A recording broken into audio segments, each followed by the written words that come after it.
Hello student, UP board कक्षा 10 में जो छात्र हैं उनका हिंदी का पेपर का ये मॉडल पेपर है जो प्री बोर्ड में होता है। देखो, प्री बोर्ड पेपर इसलिए ही कराया जाता है जिसमें आपका बोर्ड एग्जाम में क्वेश्चन वही आ सकें। बहुत ही इंपॉर्टेंट होता है प्री बोर्ड का पेपर। तो देख लेना इसमें पेपर में क्या क्या कराने वाला हूँ। तो ये है मॉडल पेपर हिंदी का जो कि प्री बोर्ड का है, ठीक है। तो इसमें 20 नंबर का एमसीक्यू क्वेश्चन कराने वाला हूँ जो कि बहुत ही इंपॉर्टेंट होता है प्री बोर्ड के क्वेश्चन पेपर का। एक भी क्वेश्चन को मिस मत करना। और इसमें देखिए बताने वाला हूँ गद्यांश पद्यांश का इंपॉर्टेंट प्रश्न, और इसमें जीवन परिचय बताने वाला कौन सा इंपॉर्टेंट है और किस तरीके से लिखना, और निबंध बताते हैं किस तरीके से आपको रीडिंग करना है, ठीक है। तो इतने सारे सब चीज़ें इस प्री मॉडल बोर्ड के मॉडल पेपर में बताने वाला हूँ। तो देखना वीडियो को लास्ट तक, ठीक है। और भी सारे मॉडल पेपर समझाने वाला हूँ, तो हमारे चैनल को सब्सक्राइब जरूर कर लेना। तो ये देख लो, पहला ये हिंदी का मॉडल पेपर है। इसमें किस तरीके से क्वेश्चन किस तरीके से पूछे गए हैं। ये 2023 का मॉडल पेपर है और इसमें किस तरीके से आपके पूरे क्वेश्चन को अटेम्प्ट करने हैं और कौन से इंपॉर्टेंट क्वेश्चन है, ठीक है। तो देखो, पहला क्वेश्चन यहाँ पर है कि उपन्यास भूले बिखरे चित्र के लेखक कौन है। तो ये पहला क्वेश्चन है। तो इसका आंसर बताना, 4 ऑप्शन दिया हुआ है। इसको एमसीक्यू क्वेश्चन जो है ओमार में भरना होगा, ठीक है। तो इसका देखो, बा वाला क्वेश्चन सही हो गया, भगवती शरण वर्मा हो गया। बहुत बच्चे लगाते हैं प्रेमचंद्र जी पर, ये आपको याद करना पड़ेगा। भगवती शरण शर्मा ये बहुत ही इंपॉर्टेंट भी है, ठीक है। तो ये उपन्यास है भूले बिखरे चित्र। अब दूसरा क्वेश्चन देखते हैं कौन सा है। यहाँ दूसरा क्वेश्चन यहाँ पे ये आता है कि शुक्लियोत्तर युग के प्रमुख कहानीकार कौन है। शुक्लियोत्तर युग के प्रमुख कहानीकार का नाम बताना है, ठीक है। इसमें देखना, तो इसमें ये मोहन राकेश का है, शुक्लियोत्तर युग के प्रमुख कहानीकार है, ठीक है। इसका ऑप्शन ये वाला बा वाला सही हो गया। अब देखो दोनों का बा वाला। अब देखो तीसरा क्वेश्चन कौन सा है, ये भी बहुत इंपॉर्टेंट, ये हर बार पूछा है, 2023-22 हर में से पूछा जाता है। देखो तीसरा क्वेश्चन कौन सा है, सूरज का सातवां घोड़ा हिंदी साहित्य की कौन सी विधा है। इसमें विधा पूछ रहा है कि निबंध है, उपन्यास है, कहानी है, कौन सी है। तो इसमें ऑप्शन जो होगा आपका, देखो बा वाला ऑप्शन सही होगा, उपन्यास, ठीक है। बहुत बच्चे कहानी लगाते हैं, कहानी तो इसे है नहीं, निबंध लगाते हैं। तो इसमें क्या उपन्यास, बा वाला ऑप्शन ये भी सही हो गया, ठीक है। तो अब देखना चौथा क्वेश्चन कौन सा है, आधुनिक काल का समय विधि समय अवधि क्या है। आधुनिक काल क्या होता है, देखो आधुनिक जो भी चल रहा है। तो देखो यहाँ पर एक ऑप्शन ये दा वाला है कि देखो 1843 से ईस्वी तक देखो, अब देखो वर्तमान तक जो अभी चल रहा है। आधुनिक मतलब क्या, जो अभी चल रहा है। तो और वर्तमान तक, ये ऑप्शन सही होगा। बहुत सिंपल क्वेश्चन था ना ये। अब देखो पांचवा क्वेश्चन कौन सा, ये भी बहुत इंपॉर्टेंट है। त्यागपत्र किस विधा की रचना है। त्यागपत्र उपन्यास की सबको पता होना चाहिए, ये बहुत इंपॉर्टेंट भी है, हर साल ये क्वेश्चन पूछा जाता है। अब देखो छठा क्वेश्चन यहाँ पे आता है कि रस खान किस काल की शाखा के कवि हैं। किस काल बताना है और शाखा बताना है। तो ये है रीतिकाल और कृष्ण भक्ति शाखा के लेखक हैं, ठीक है। ये आ वाला ऑप्शन सही हो गया। बहुत बच्चे ये भक्ति काल लगाएंगे, बहुत सुगुण काल। ये इसमें देखो ऑप्शन बहुत ही, इसमें ये थोड़ा डिफिकल्ट क्वेश्चन था, इसलिए इसमें कौन सा है, रीतिकाल के कृष्ण भक्ति का शाखा के लेखक थे। अब देखो तीसरा, अब देखो सातवां क्वेश्चन कौन सा आता है, छायावादी युग के प्रमुख लेखक कौन थे। तो ये ऑप्शन यहाँ पर ये राम कुमार वर्मा जी हैं, जो छायावादी युग के प्रमुख लेखक हैं। अब आठवां क्वेश्चन यहाँ पर आता है कि द्विवेदी युग, दिख रहा ना ये। तो देखो द्विवेदी युग की कालावधि क्या है, द्विवेदी युग की कालावधि बतानी है। तो ये ऑप्शन आपका यहाँ पर हो गया 1900 से लेकर 1918 ईस्वी तक है, ठीक है। तो ये क्वेश्चन आपका आठवां वाला हो गया। अब देखो नौ वाला क्वेश्चन क्या है, अद्भुत आपात के कवि कौन थे। अद्भुत आपात के कवि कौन थे, इसमें आप देखो महावीर प्रसाद द्विवेदी जो हैं अद्भुत आपात कवि। इसमें थोड़ा डिफिकल्ट है, इसमें तो आप देख लेना कौन सा इसका ऑप्शन सही होगा, ठीक है। मेरे हिसाब से ये हजारी प्रसाद द्विवेदी होगा, ठीक है। तो अब अगला क्वेश्चन देखते हैं कौन सा। ये 9 क्वेश्चन यहाँ पर कंप्लीट हो गए, 10वां क्वेश्चन की ओर आगे बढ़ते हैं। अब देखो ये भी क्वेश्चन बहुत ही इंपॉर्टेंट है, 10 वाला। यामा रचयिता के लेखक कौन है, मतलब यामा रचयिता कौन है इसके, ये महादेवी वर्मा का ये यामा आपके चैप्टर में ही है ये, ठीक है। और देखो 11वां क्वेश्चन क्या है, विपति बटावत बंधु बाहु बीनु करो भरोसों का को में से किस रस है, मतलब कौन सा इसमें रस है। आप देखो स्टार्टिंग में पढ़ोगे ना, विपत्ति मतलब क्या हो गया कि आप देखो इसमें क्या हो रहा है, हास हो, मतलब करुण करुण हो रस हो रहा है। क्यों, इसमें देखो दुख के भाव आ रहा है, इसमें करुण रस होगा, ये वाला करुण रस सही होगा, ठीक है। अब देखो 12वां क्वेश्चन कौन सा है, हृदय सिंधु में उठता स्वर्गिक ज्वार देख चंद्रमा पक्ति के अलंकार कौन सा है। इसमें रूपक अलंकार है, ये याद करना पड़ेगा। अब देखो इसमें सुगुण सुमंगल बैन बंधु, इसमें देखो बताना है कि इसमें कितनी कितनी मात्राएं, मात्रा इसमें गिन लो कि यहाँ पे देखो 1 1 2 3, यहाँ पे देखो एक, यहाँ पे 1 होता है जिसका मतलब ये लिखा हुआ है ये प्रमोद, इसका मतलब 2 हो गया, ठीक है। तो यहाँ पर गिनोगे तो 11 13 मात्राएं होती हैं, यहाँ पर 11 13 मात्रा है इसमें, ये आप गिन के बता सकते हो कितनी मात्रा है, ठीक है। अब देखो चौथा क्वेश्चन क्या है, अध्यक्ष शब्द में उपसर्ग क्या है। उपसर्ग में जो पहले जुड़ता है, देखो आ जुड़ा है ना, तो इसमें उपसर्ग, ये बा वाला ऑप्शन सही हो गया।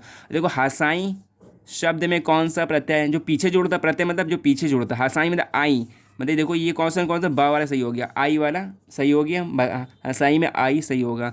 अब देखो अब 16वां क्वेश्चन बताना है कि पंचानन का समास विग्रह बताना है। समास विग्रह कितना, किसमें कौन सा सही होगा, 5 पन्नों का समाहार या फिर 5 सिरों का समाहार। इसका पंचानन का मतलब 5 सिरों का समाहार होता है। ठीक है, अब 17वां क्वेश्चन जो है सुहाग शब्द का तत्सम रूप क्या है। सुहाग का शब्द ये सौभाग्य होता है। ठीक, ये वाला ऑप्शन सही होगा, सा वाला। अगला क्वेश्चन देखो, कर्ताज्ञा संधि विच्छेद क्या होगा। कर्ता धन आज्ञा, इसका होगा, ये बहुत सिंपल होता है, कर्ता धन आज्ञा, ये संधि विच्छेद हो गया। अब देखो मते रूप में, इसको याद करना पड़ता है, थोड़ा रटना पड़ता है कि मते रूप में इस मति का कौन सा शब्द है। ये षष्ठी विभक्ति एक वचन का। ठीक है, ये बहुत इंपॉर्टेंट क्वेश्चन है, ये हर साल ये पूछा जाता है क्वेश्चन।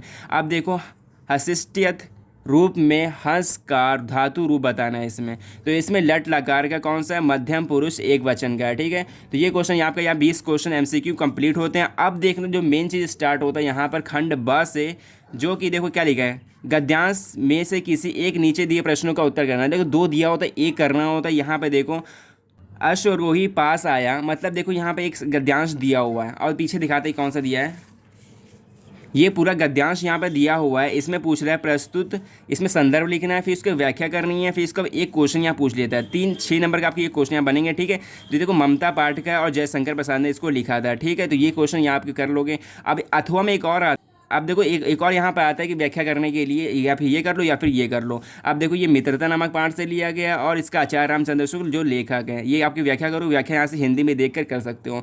अब यहाँ पर जो आता है, यहाँ पर देखो ये गद्यांश का हो, ये पद्यांश का हो गया। ठीक है, तो पद्यांश का देखो 6 नंबर क्वेश्चन आता है, जस्ट सेम ऐसे ही ये भी देखो वन पथ पर ये लिया गया है चैप्टर से, इसके तुलसीदास जी जो है लेखक हैं। अब इसी में देखो अथवा करके एक और आया है। अब देखो यहाँ पर लिखा नहीं है अथवा, यहाँ पर होगा अथवा।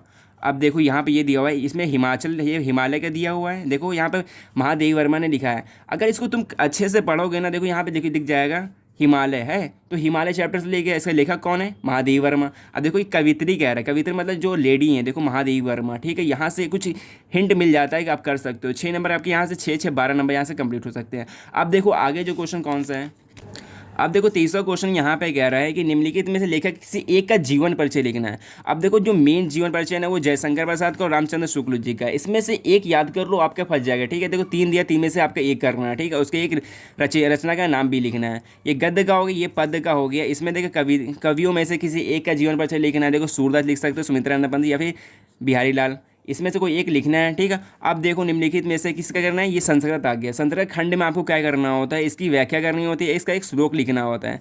अब देखो ये इसका, अब इसके हिंदी में अनुवाद करना है। पहले बताओ कौन से चैप्टर से लिया गया, ये वाराणसी चैप्टर से लिया गया है। इसको देखो हिंदी में इसकी व्याख्या करो पहले तो, भारत संस्कृति कहाँ किससे होता है। ठीक है, इसकी हिंदी व्याख्या कर लेना, मैं आपको समझा नहीं पा रहा हूँ, किसी और वीडियो में अच्छे से समझाऊंगा। अब देखो एक ये दिया हुआ है, एक ये दिया हुआ है, 2 में से एक करना अथवा यहाँ पे लगा हुआ है। तो यहाँ देखो मानव जीवांश में ये देखो ये वाराणसी चैप्टर से लिया गया। ठीक है, तो ये देखो ये और ये मिला के ये करना है, तो इसमें आपको 5 नंबर मिल जाएगा। 2 नंबर आपके संदर्भ के, 3 नंबर व्याख्या के। ठीक है, अनुवाद करने का मतलब। अब देखो यहाँ पे एक श्लोक भी दिया हुआ है, 2 श्लोक दिया है, 2 में से आपको एक करने हैं, इसकी भी आप व्याख्या करनी है और संदर्भ लिखना है। तो आपके 5 नंबर यहाँ से मिल जाएंगे कंप्लीट। और देखो यहाँ पे एक कंठस्थ से किया हुआ है, एक श्लोक लिखना है। आपको 2 श्लोक याद करने पर, जो इसमें प्रश्न पत्र पर ना आया वही एक श्लोक लिखना है। 2 नंबर का आपके यहाँ श्लोक मिल जाएगा, तो पूरे यहाँ 2 नंबर के मिल गए। अब देखो 4 नंबर का एक और क्वेश्चन आता है, जो कि इसमें आपका क्या प्रश्न देना होगा। प्रश्न का होता है, संस्कृत में प्रश्न पूछा गया है, 4 प्रश्न पूछा गया, 4 में से बस 2 दे देना, 4 नंबर आपके कंप्लीट हो जाएंगे। बहुत ही सिंपल क्वेश्चन होते हैं, ये दे सकते हो। अब देखो एक निबंध आता है, निबंध आपको इस चारों में से किसी एक पर लिखना है। प्रदूषण लिख सकते हो, बहुत सिंपल होता है, आप जानते हो प्रदूषण वर्णन किस तरीके से लिखा जा सकता है। प्रदूषण वर्णन लिख दो, कम से कम आप 3 से 4 पेज लिखोगे तो आपके पूरे नंबर मिल जाएंगे। 9 नंबर का पेज क्वेश्चन है। ठीक है, तो यहाँ पे मिल जाएंगे। अब देखो 26वां क्वेश्चन आता है, स्वपठित खंड काव्य के आधार पर प्रमुख पात्र का चरित्र जो आपके स्टेट में चलता है, जैसे कि कानपुर में चलता है, बिहार में जो कानपुर में चलता है उसमें देखो क्या होता है, ज्योति जवाहर चलता है, ज्योति जवाहर लिखना है आपको, इसका चरित्र चित्रण लिखना है जो आपके स्टेट में चलता हो। बस यहाँ पे पूरा कंप्लीट पेपर हो गया, तो आपके यहाँ से पूरे 70 नंबर बन सकते हैं अगर 70 नंबर अच्छी तैयारी करना चाहते हो। अगर वीडियो अच्छी लगी वीडियो को लाइक करना। मिलते हैं नेक्स्ट वीडियो में ऐसी मॉडल पेपर की तैयारी के लिए। सो बाय।